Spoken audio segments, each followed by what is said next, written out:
Hello students, today we are going to start ascent of SEP. Previously we have studied about the absorption of water in plants. We have seen how absorption of water take place in plants and how roots participate in it. Now today we are going to start the ascent of SEP. So for the definition, what we understand by ascent of SEP?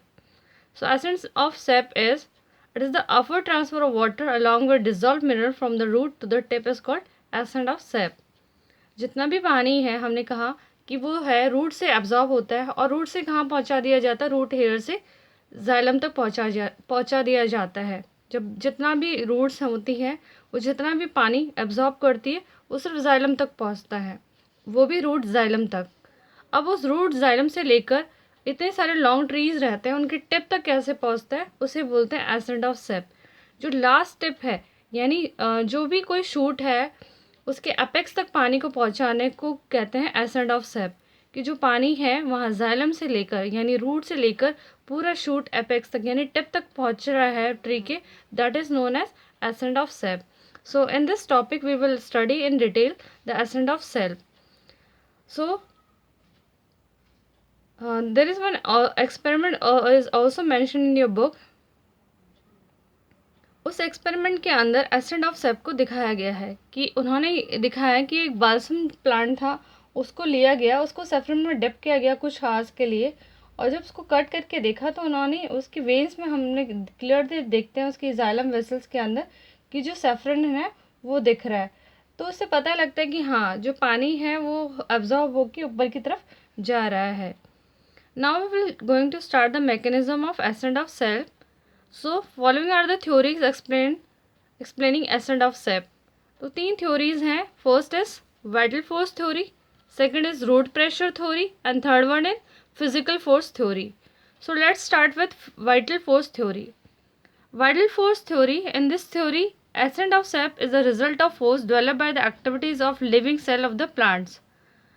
And following are the opinions of some important scientists regarding the vital force theory. अब vital force theory यानी अलग अलग तरह का force जो develop किया गया है, जो सेल्स के जो प्लांट्स के अंदर सेल्स होते हैं उनसे एक फोर्स क्रिएट होता है जिसके कारण पानी जो है वो ऊपर की तरफ जब पहुंचता है प्लांट में. तो ऐसे कई तरह के फोर्सेस जो हैं वो डेवलप होते हैं, कुछ फोर्सेस जिसके कारण कुछ लिविंग सेल की एक्टिविटीज़ के कारण ऐसा फोर्स डेवलप होते हैं जिसके कारण पानी जो है वो ऊपर जाता है.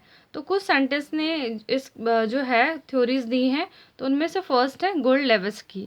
उन्होंने 1884 में थ्योरी दी है. उनकी थ्योरी को बोलते हैं relay pump theory. So according to relay pump theory given by Godlewski, there are periodic change in atmosphere pressure of xylem parenchyma and medullary rays and these changes cause ascent of sap. अब इन्होंने कहा कि जो है atmospheric pressure के कारण कुछ periodic changes होते हैं जाइलम पेरेन्काइमा और मेडुलरी रेस के कारण, जिसके कारण जो है पानी जो है वो ऊपर की तरफ जाता है. इसको हम एक छोटे से डायग्राम से यहाँ समझते हैं. फॉर एग्जाम्पल यहाँ देखिए, मान लीजिए ये दो सेल है, ये एक सेल है, ये दूसरा सेल है. अगर यहाँ का ऑस्मोटिक प्रेशर कम है और यहाँ का ऑस्मोटिक प्रेशर ज़्यादा है तो ऑब्वियस है low concentration to high concentration पानी जाता है. तो यहाँ से पानी कहाँ जाएगा, इस वाले सेल में. फिर अगर यहाँ पे जो है यहाँ पे लो हुआ ऑस्मोटिक प्रेशर और यहाँ हाई हुआ तो पानी कहाँ जाएगा, ऊपर. तो ऐसे करके एक सेल से दूसरे सेल में ये पानी ट्रांसफ़र होता जाएगा. तो उन्होंने कहा कि जैसे रिले पम्प थ्योरी वही है कि एक सेल से दूसरे सेल में वो ट्रांसफ़र होता है पानी according due to some periodic changes in atmospheric pressure. तो उन्होंने कहा कि कुछ एटमॉस्फेरिक प्रेशर के कारण कुछ पीरियोडिक चेंजेस होते हैं जिसके कारण जाइलम पेरेन्काइमा और मेडुलरी रेस में कुछ चेंजेस होते हैं, उसके कारण जो है एसेंट ऑफ सेप होता है. Next theory is given by sir J C Bose और उन्होंने किया था 1923 में. और उन्होंने जो थ्योरी दी है that is known as pulsation theory. According to pulsation theory given by Sir J.C. Bose, the ascent of sap in plant is due to the rhythmic pulsation in the innermost layer cell of stem cortex. He perform the experiment of Indian telegram plant that is desmodium gyrans. अब देखिए doctor जेसी बोस उन्होंने theory दी। उन्होंने कहा कि जो cortex stem cortex होती है उसके इनरमोस्ट सेल्स जो होते हैं जो स्टेम कॉर्टेक्स के उसके अंदर एक रिथमेटिक पल्सेशन होती है जिसके कारण जो पानी है वो ऊपर की तरफ मूव कर जाता है। लेकिन जो थ्योरी है ये सिर्फ जो है इंडियन टेलीग्राम प्लांट के अंदर ही एप्लीकेबल है, इस बाकी सब में नहीं एप्लीकेबल है, क्योंकि वहाँ पर जो प्लांट है Indian telegram plant that is desmodium gyrans उसी के अंदर ये रिथमेटिक पल्सेशन देखी जा सकती है in the innermost cell of stem cortex. वहाँ पर ये होती है जिसके कारण पानी जो है दैट इज पंप अपवर्ड्स। लेकिन बाकी जो है प्लांट्स उसमें ये नहीं होती है, तो it is not applicable to all the plants. Next theory है स्ट्रैसबर्गर के द्वारा। उन्होंने according he given this theory in 1891 and according to him the living cell are not directly related to the process of ascent of cell, however the presence में provide favourable condition for this process. Strasburger ने बोला कि living cell directly participate नहीं करते हैं उस accent of सेप की process में, लेकिन कुछ ऐसी फेवरेबल कंडीशन बना देते हैं इस प्रोसेस के लिए जिससे एसेंट ऑफ सेप होता है। तो हमने फर्स्ट थ्योरी देखी that was vital force theory. Vital force में थ्योरी में ये था कि डिफरेंट डिफरेंट फोर्सेस होते हैं डेवलप जिसके कारण जो है एसेंट ऑफ सेप होता है, और ये जितनी भी है वो एक लिविंग सेल्स की एक्टिविटी के कारण जो है वो पानी ऊपर जाता है। तो हमने देखा first was Godlewski who give relay pump theory. Relay pump theory को आप वैसे भी लर्न कर सकते हैं, आप रिले रेस में देखा होगा, रिले रेस होती है उसमें 4 पार्टनर्स होते हैं, वो एक कुछ मटेरियल लेते हैं और अपने पार्टनर को देते हैं और ऐसे रिले रेस पास होती है पास पास करके। तो सेम वही कंसेप्ट यहाँ है कि एक सेल से दूसरे सेल में जो है पानी पास होता है। अभी मैंने आपको समझाया कि अगर इसमें ऑस्मोटिक प्रेशर लो है तो वो आगे मूव ऑन होता जाता है और ऐसे एसिड ऑफ सेप होता है। दूसरा हमने पढ़ा डॉक्टर जेसी बोस के द्वारा पल्सेशन थ्योरी, जो हमने देखा कि एक उन्होंने जो स्टडी किया था वो किया था इंडियन टेलीग्राम प्लांट में, और वहाँ पर उसकी जो इनरमोस्ट लेयर्स थी इनरमोस्ट लेयर जो थी स्टेम कॉर्टेक्स की, उनमें उन्होंने एक रिथमेटिक पल्सेशन देखा और उसके कारण जो पानी है ऊपर की तरफ मूव कर रहा था। थर्ड थी स्ट्रैसबर्गर, उन्होंने बोला कि सेल्स जो होते हैं वो डायरेक्टली पार्टिसिपेट नहीं करते प्रोसेस में, लेकिन उनकी कुछ एक्टिविटीज़ के कारण जो है movement of water take place toward the upward side. Now the next theory that is root pressure theory.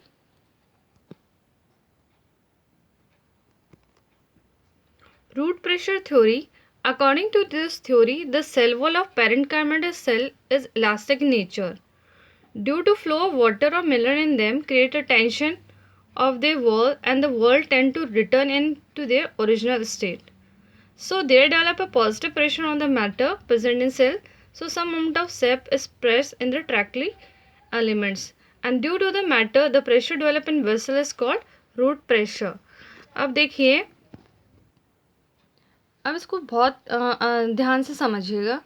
यहाँ पर हमने बोला कि जो पैरेन्काइमेटस सेल्स होते हैं यानी जाइलम पैरेन्काइमा, हमने कहा रूट हेयर से पानी गया जाइलम के अंदर, और जाइलम पैरेन्काइमा के जो सेल्स होते हैं वो कैसे नेचर में होते हैं, इलास्टिक फॉर्म में, और जब उनमें पानी एंटर कर जाता है तो ऑब्वियस है वो किस फॉर्म में आ गए, फ्लैसेड, फूल गए हैं वो, ठीक है। और फूलने के कारण जब वो फूल गए हैं और उनमें पानी पूरा भर चुका है, दे बिकम फ्लैसेड, और उनका इलास्टिक नेचर है, तो वो जब उनमें बहुत पानी एंटर होते जा रहा है तो वो चाहेंगे कि हाँ एक लिमिट है वहाँ तक, नहीं तो वो अपनी जो पोजीशन है, पहले वाली जो पोजीशन है उसमें रिटर्न होना चाहेंगे। और उसकी वजह से जब पानी बहुत ज़्यादा आ रहा है उनकी वॉल में तो एक टेंशन क्रिएट हो जाएगा उनकी वॉल में, और वो चाहेंगे कि हम अपनी पहले वाली पोजीशन पे आ जाएं। तो वो क्या करते हैं, जो जाइलम पैरेन्काइमा है उससे पानी मूव ऑन कर जाता है किसमें, जाइलम वेसल्स में। मैंने यहाँ पेंसिल से लिखा हुआ है कि जाइलम पैरेन्काइमा के जो सेल्स होते हैं उनसे पानी कहाँ ट्रांसफ़र हो गया, जाइलम वेसल्स में, जो टेंशन क्रिएट हुआ क्योंकि उन प्रेशर, और वो अपनी जो पहले वाली जो पोजीशन है उसमें आ जाती है, ठीक है। तो ये जो प्रेशर जो क्रिएट हुआ दैट इज़ रूट प्रेशर। वहाँ से क्या हुआ कि एक प्रेशर उसने फिर आगे मूव कर दिया और अगेन यहाँ पर जो है एक वैक्यूम क्रिएट हुआ और उसने वापस प्रेशर क्रिएट किया। तो एक सैप की वजह से जो कुछ अमाउंट ऑफ है उन पे प्रेशर पड़ा, उसकी वजह से क्या वाटर पुल अप होगा, तो उसको बोलते हैं रूट प्रेशर। अब देखिए ये जो रूट प्रेशर है, ये तो बात हुई रूट प्रेशर की। अब हमने कहा रूट प्रेशर थ्योरी कि ये कैसे कैपेबल है एसेंट ऑफ सेप में। तो कहा कि जो रूट प्रेशर जो क्रिएट होता है वो सिर्फ इतना क्रिएट होता है कितना, 2 एटॉमिक प्रेशर। ठीक है। अब किसी भी जो प्लांट होता है उसमें पानी खींचने के लिए सिर्फ कितना रिक्वायर्ड है, 2 एटम। तो जितना the maximum value of root pressure in any plant is not more than 2 atom. और वो जो पानी है 2 एटम जो लगता है रूट प्रेशर उतना ही हो पाता है 2 एटम जितना। और उससे पानी कितना ऊपर तक खींच सकता है या ऊपर जा सकता है, ओनली 20 मीटर्स। तो फिर ये थ्योरी एप्लीकेबल नहीं होती है वहाँ पर जहाँ पे बहुत ट्रीज़ जो हमने देखे हैं वो जिनकी हाइट बहुत ज़्यादा होती है। और इतने लंबे जो प्लांट्स हैं या ट्रीज़ हैं उनमें जो है उनमें अगर देखा जाए तो ये रूट प्रेशर हमें बहुत ज़्यादा चाहिए होगा, लगभग 12 एटम का। तो फिर बताइए कि अगर ये जो है थ्योरी वो एप्लीकेबल नहीं होगी। ये एप्लीकेबल ओनली जो है हर्बेसियस प्लांट हैं जो बहुत छोटे छोटे होते हैं उनके लिए एप्लीकेबल है, सभी प्लांट्स के लिए ये एप्लीकेबल नहीं है। दूसरी बात हमने देखा कि in gymnosperm there is no root pressure. क्यों? क्योंकि उनके अंदर जाइलम वेसल्स ही नहीं होते, तो उनमें रूट प्रेशर भी नहीं होता। तो again this theory is not applicable in gymnosperm. तो हमने कहा जो रूट प्रेशर से हम बात कर रहे हैं कि रूट प्रेशर थ्योरी से हो सकता है कि पानी अपलिफ्ट हो रहा है, तो this theory is again not applicable in many plants. तो कुछ प्लांट्स में ये एप्लीकेबल है लेकिन सभी में नहीं है। So next theory comes which is physical force theory. A physical force theory. Firstly, it was given by Dickson and Joly.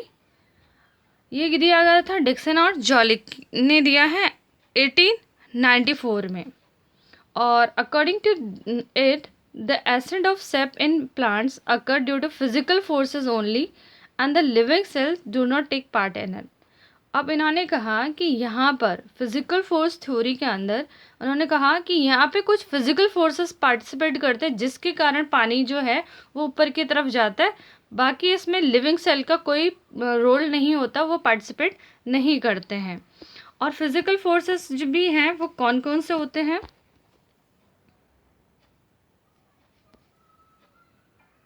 तो फिजिकल फोर्सेस हैं capillary action, cohesive force, adhesive force and transpiration pull.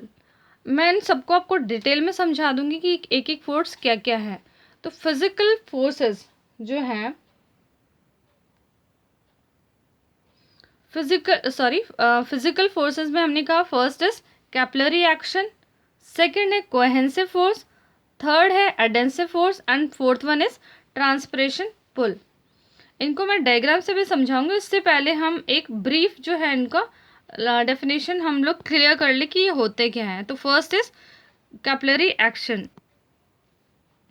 Capillary action का मतलब है अगर आपको ध्यान होगा थोड़ा सा कि कैपिलरी एक्शन में है कि बहुत बारीक ट्यूब अगर हम ले लें और बहुत पानी अगर बहुत बड़ी किसी वेसल में हम पानी ले लें और बहुत पतली सी ट्यूब ले लें, तो हम देखते हैं अगर उसमें पतली सी ट्यूब को डिप करें एक बड़े से वेसल पानी के अंदर, तो हम देखते हैं कि उस पतली सी ट्यूब में जो पानी है वो रेज हो गया है।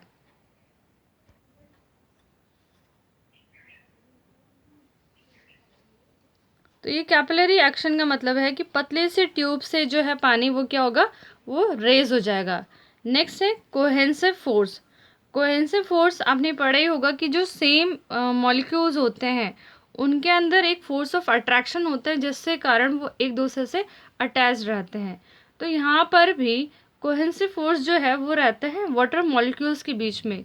दो वाटर के मॉलिक्यूल्स आपस में अटैच रहते हैं, अपने आप को बाउंड करके अट्रैक्ट करके रखते हैं, जिससे एक अपवर्ड मूवमेंट होता है और वो एक दूसरे से जुड़े हुए रहते हैं।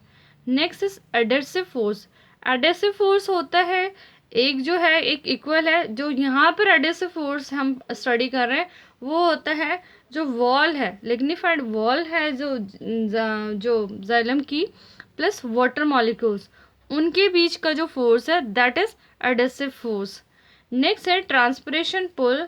ट्रांसपिरेशन हम सबको पता है क्या होता है, जब पानी जो है वो वेपर्स की फॉर्म में लीफ से इवेपोरेट होती है थ्रू स्टोमेटा। तो जो पानी एब्जॉर्ब हो रहा है और पूरी रूट से लेकर एक जो है लीफ तक एक वाटर कॉलम क्रिएट हुआ है। उस वाटर कॉलम में जैसे ही इवेपोरेशन के द्वारा पानी लॉस हुआ तो क्या हुआ, एक टेंशन क्रिएट हुआ। उस टेंशन के कारण पानी पुल होता है। अभी हम उसको और स्टडी करेंगे, मैंने आपको जस्ट ब्रीफ इंट्रो दिया ताकि आपको ये टर्म्स क्लियर हो। ट्रांसपिरेशन पुल क्या है अभी आप डायग्राम से बहुत क्लियर हो जाएगा जैसे हम डिटेल में पढ़ेंगे। So we were studying about the physical force theory and following are the main features of cohesion tension principle or the transpiration pull theory। तो अभी हमने बात की थी जो है फिजिकल फोर्स थ्योरी, और फिजिकल फोर्स थ्योरी के अंदर हमने देखा कि 4 फोर्सेस हैं, cohesion force, adhesive force, cohesion force and the transpiration pull. तो उसमें जो मेन फीचर्स हैं कि कैसे होते हैं हम उसको स्टडी कर लेते हैं वन बाय वन। तो first there is found continuous water column from root to leaf, this is called water static system. तो देखिए इसके अंदर बोला गया है कि एक जो है एक वाटर कॉलम फॉर्म होता है फ्रॉम रूट टू लीव, ठीक है, जो कंटिन्यूएशन में चल रहा होता है उसको बोलते हैं water static system. Due to the water loss by transpiration, there is a pull in water column of leaf vein. This is called transpiration pull. अभी मैंने आपको बात की इसकी कि हमें पता है स्टोमेटा के थ्रू जो है और लीव्स में एक जो स्टोमेटा के थ्रू वाटर जो है वो वेपर्स की फॉर्म में जो है वो लॉस होता रहता है। और हमने बोला जब ये कॉलम क्रिएट हो रहा है तो एक लॉस जो वाटर होगा वो that will create a tension in the leave, ठीक है।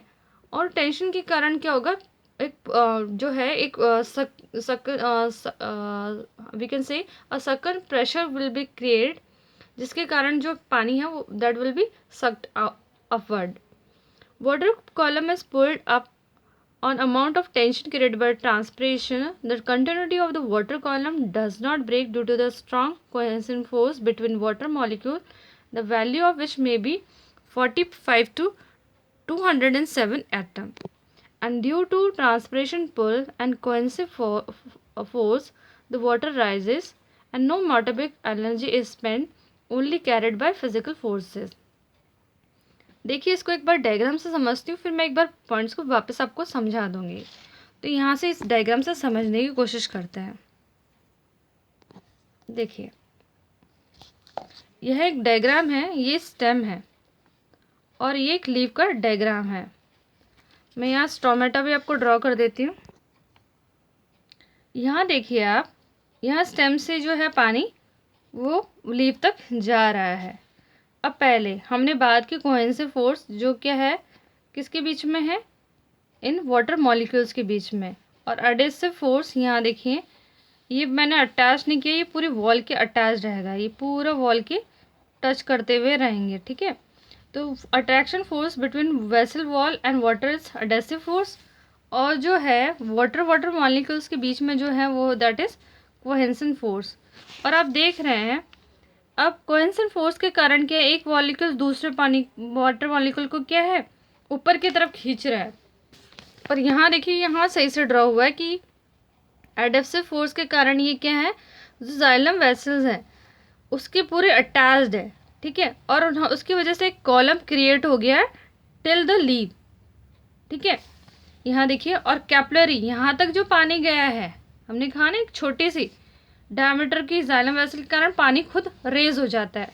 तो जब नीचे अवेलेबिलिटी ऑफ सॉइल में बहुत सा पानी है तो यहाँ तक जो पानी है वो खुद रेज हो जाता है ना, due to the capillary reaction. फिर कोहेसिव फोर्स के कारण एक वाटर मॉलिक्यूल का जो है वो दूसरे को खींचता रहता है और ऐसे एक वाटर कॉलम क्रिएट हो जाता है। अब हमें पता है लीव में यहाँ क्या होता है स्टोमेटा, और स्टोमेटा से पानी क्या होता है लॉस होता रहता है। कब, जब दिन में बहुत ज़्यादा गर्मी हो रही हो तो आपको पता है पानी जो है वो क्या वेपर्स की फॉर्म में वेपरेट होगा। अब यहाँ से अगर ये पानी का जो है इवेपोरेट होगा तो ऑब्वियस है ये कॉलम क्या होगा, उसमें ब्रेक होने के चांसेस है। तो एक सक्शन प्रेशर क्रिएट होगा जिसके कारण यहाँ टेंशन क्रिएट होगा इस वाटर कॉलम में, और पानी एकदम से ऊपर की तरफ जो है वो ऊपर की तरफ रेज होगा। और इसका जो थ्योरी का एविडेंस ये है कि देखा गया है कि जब ट्रांसपिरेशन जो है कि दिन के टाइम में देखा गया है कि जो है उस वाटर कॉलम के अंदर जो है वो जो है टेंशन क्रिएट होती है, और उसके कारण एसिड ऑफ सेप भी जो है वो ज़्यादा देखा गया है। तो वो प्रूव करता है इस चीज़ को। इसलिए सबसे ज़्यादा जो एप्लीकेबल थ्योरी है वो है डिक्सन और जॉली की थ्योरी। तो होप जो अबव पॉइंट है वो आपको इस डायग्राम से क्लियर हो गए होंगे। And this and my topic. Thank you.